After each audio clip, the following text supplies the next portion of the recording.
you've mentioned my optimism a couple times. So I have, I have very high. I'm 11 on the optimist scale, and my optimism is rooted in history. So the way I see history is that for the past at least a couple hundred years, even further, if we look at the evidence, if we just look at the scientific evidence, don't read the newspapers, look at the evidence, and almost every metric that humans care about, it's getting better very, very slowly. So this year was a tiny, tiny, tiny little bit better than last year.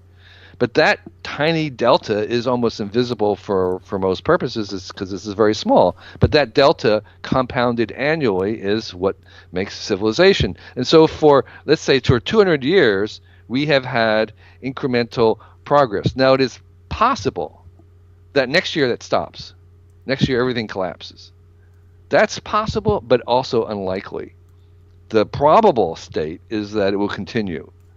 Okay? And so I'm not discounting that people, that the possibility that we could have a collapse, but the probable is highly much more likely that it will continue, and that's where my optimism comes from. Is that it comes from the fact that these processes have been in place. They seem to be continuing, and while that progress is small on a yearly basis, it's real. Mm-hmm. And every bit of scientific evidence suggests that it's real, and therefore that reality will likely continue. Okay, so here would be, I guess, be the counter argument. I mean, two things. That yes, there has been a lot of long run progress, and I myself have been known to chart this and emphasize it. But there have been these what you might call politely punctuations, right? I mean, yeah. Mass atrocities. World War I, World War II. And the other thing I'd say is, like, when you reach, we've talked about a global superorganism, and I think that's the direction we're heading. I think it's less clear whether we'll succeed in really getting there. And the one reason is when you reach the global level, some of the traditional sources of social solidarity are gone. Traditionally, the cohesion of individual nations or alliances have depended on the existence of opposing alliances and nations. And we almost forgot that back when we were celebrating the end of the Cold War and saying, okay, party time. We didn't realize the extent to which the enmity between the Soviet bloc and the Western bloc had held those two blocs together. And now they're not together, and I'm not alone in looking around and thinking, we see a lot of fragmentation, divisiveness, and polarization. And in fact, some people attribute this to technology, and I think there's something to the argument that, for now at least, it seems we have used some of these technologies to cocoon ourselves into communities of like-minded people, and there's the people who watch Fox News and the people who watch MSNBC and so on. But at any rate, I guess there's two things going on. There's this empirical fact that these seem to be increasingly problematic times along a certain dimension. We won't even get into current American politics per se, but there's polarization and bitterness in a lot of countries right now, and between countries, between religious sects, and so on. And there's that observed fact, and there's just the kind of theoretical point that, wait a second, once you're at the global level of organization, it's an old science fiction motif that you need the invaders from Mars, right? And, the day the Earth stood still, and so on. So what do you say in response to both those observations about the current world and about past punctuations and about the possibility that you get to this point and there's the possibility of a really epic punctuation? I mean, weapons of mass destruction, blah, blah, blah, blah, blah. Yeah. No, I mean, I think, though, that on the metrics that we're concerned about, that even those world wars, while they were horrific in the particulars, it didn't reflect necessarily setbacks. We'll call them setbacks in those other attributes that were slowly creeping in Protopia, and I think it's entirely possible that we could have a hiccup at this juncture, but we're having a hiccup, Kevin. The question is whether it's a cold or. But I spent a lot of time in other parts of the world, and my observation is that I don't see a hiccup. I don't see a hiccup in the development of the world as a whole. And again, I'm taking my statements here are all global. I'm And not you spend a lot of time in Asia in particular, right? right, Uh-huh. exactly. And um, uh, I'm talking about there's pockets. Obviously, have always been pockets where there's going backwards. There's just like illness. It's just it's bad stuff. But as a global whole, I don't see this hiccup. I see still a very steady march of people living on average longer, of having more education, of better health, of more access to opportunities, which is really the only thing that I believe that technology brings us. More urbanization, more choices. I just don't see this. I have seen no evidence of this at the global scale of it stopping. There is certainly, political strife, and there's, places like Syria, which are a disaster, but that's not what we're measuring. Those are events on the planetary scale. Those are isolated events. Okay. They're horrific for the people involved, but I don't think it's stopping progress. Okay. What about this argument?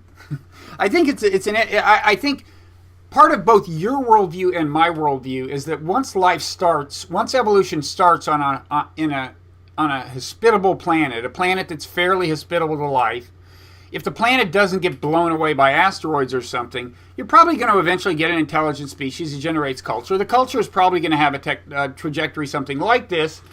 So, if you assume that life, the birth of life on planets is not all that infrequent, and we're finding out from astronomy that there are more and more planets that could in principle have life, well, you would expect that we wouldn't be like at the very head of the class in terms of our advancement, and you might think there are really a number of planets that are more technologically advanced than us, and if they're very much technologically advanced than us, you'd think that they could like send us a signal, but they seem not to have. One explanation for that is it's all true about the basic trajectory, but then when you get to the planetary scale, it's such a profound challenge to hold it together that not many pass the test. Have I converted you into pessimist successfully? Yeah, no, I mean, I think that's a very, very possible scenario. The scenario that I actually think is that they have kind of a prime directive, and they're perfectly capable.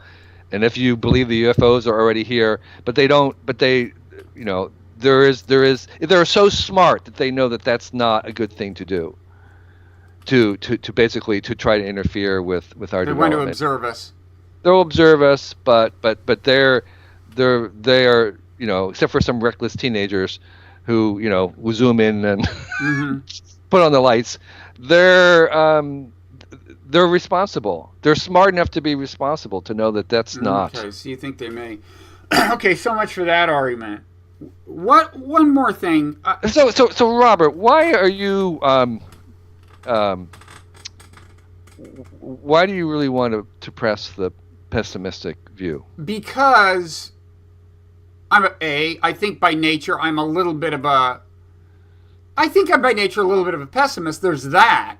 But you wrote a book called Nonzero. Hey, read that book closely. That book was as much a warning. It really was. I mean, a funny thing about that book. I mean, for people who don't know it, it was a book that posited a direction to said natural selection tends to produce blah blah blah, likely to produce intelligent life.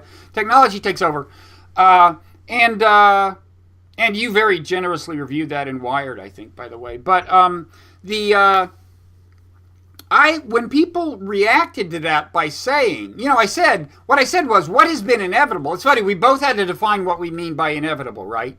I said, what I think has been inevitable is that we would get to this point, but I consider this point a test and a profound, ultimately moral, you might even say spiritual challenge, because I think we have to become better than humans have been in terms of our ability to see things from the point of view of people and cultures halfway around the way, blah, blah, blah, and like quit starting wars because now we've got nukes. And so, and it's funny because that book was so universally depicted as optimistic, even though I had said this, that when it came out in paperback, I amended the introduction to drive home the concern. And I just want to emphasize this was a few months before 9/11. I did not revise the paperback in response to 9/11. It was a few months before 9/11. So there's that. There's also, I think in that book that I said, look, I mean, I'm not conventionally religious, but when you look back and look at the history of life, it's not crazy to think that this is in some sense serving a purpose. It might be a god, it might be some hacker and it's a simulation, it might be some meta-natural selection process involving the replication of universes, and that you can sketch out plausible scenarios there, but whatever, I thought, seems to me this in some ways has a purpose. It could be that part of the purpose is us passing a moral test. There has been moral progress over history, I think, and maybe we're reaching this climax where, hey, you either get better, and maybe it's just for the amusement of some hacker, who knows, but still, if it's the case that, only if we improve morally will the whole thing survive, then I want to preach it. And I seem to have not succeeded so far, but it's my impulse. The other thing I'd say is, like, what's the downside? If I'm going to decide whether to be kind of optimistic or pessimistic, it seems to me like, what's the downside of somebody shouting, even if it turns out the warnings aren't needed? I'd rather have too many warnings than not enough, is what I'm saying. Well, I actually have a different, naturally disagree. I believe the optimists in the end are the ones who decide the future, who plan the future, who make the future. And I think that if I'm, as you know, affiliated with the Long Now Foundation, where we are trying to foster long-term responsibility, long-term thinking. We don't really care particularly what your view is. It's just, let's take a long generational view. Let's do things that may take more than a generation to complete. Let's think about the grandchildren and great-grandchildren. Let's do things. Let's be good ancestors. And in that respect, you have to be optimistic, because you have to plan well for generations. You have to kind of believe that there's going to be generations ahead. And so I think I think people behave better overall when they're optimistic. And so in a certain sense, I think there's a moral duty to be optimistic. Yeah, I personally think more damage has been done by people who overestimate the goodness of people than by people who underestimate it, which is related. But I'm all for the long now and getting people to think intergenerationally. I do think that even within that context, in terms of thinking about what blessings we can leave for future generations, if I had to reallocate resources within that space, I would say, look, global warming is absolutely important, making sure we have enough energy and blah, blah, blah. But I think not enough attention is being paid to the serious prospect that if we do not evolve morally, then these various, then this combination of non-state actors. I mean, we're living in an era where grassroots hatred, if it is combined with nuclear weapons or something, can do massive damage. And I think in light of that, it should be part of our concern for the long now and for future generations that we think more along the lines I'm suggesting, without neglecting any of the other. And I agree. I agree. In fact, but it may not surprise you, but I believe that one of the best tools that we will have for our moral progress is AI. And it's because of this, because I think in our process of trying to train it or teach it, we will become better ourselves.